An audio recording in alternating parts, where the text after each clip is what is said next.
6.6 billion on immigrant luxuries.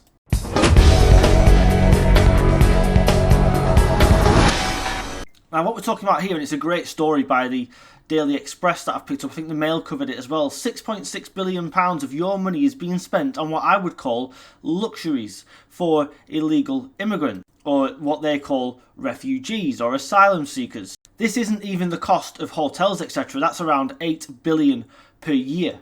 This is things like days out, sporting activities, SIM cards, £1 million of your money alone spent to give these people SIM cards with so much data on them. Now these SIM cards are going to be valid for 6 months, they say, when they are issued to the person. However, the minimum term that these contracts can be taken out is 24 months, so you're still paying for potentially 18 months extra that isn't actually needed. I'm going to run through some more expenditure, which is absolutely incredible. For example, friendship services in Bristol, £200,000. Friendship services in Newham, £60,000. Friendship services in Hull, £37,000. English language courses in Coventry, £116,000. English language classes in Torbay, £72,000. English language classes in Nottingham, £546,000. English language classes in Herefordshire, £434,000 of your money, all this.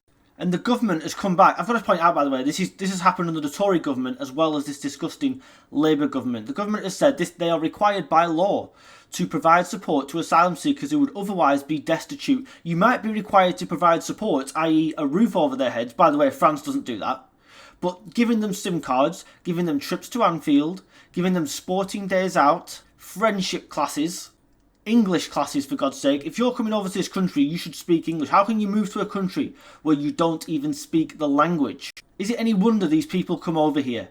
Starmer scrapped Rwanda on the first day when it was actually having a small impact on what was happening. We are now well on course to surpass last year's numbers of 36,800 people crossing in small boats. More people are dying in the Channel than were last year as well, by the way, by making these crossings. And Labour are opening extra hotels for asylum seekers, not shutting them down like they promised to. £6.6 billion of your money on top of accommodation costs. Unreal.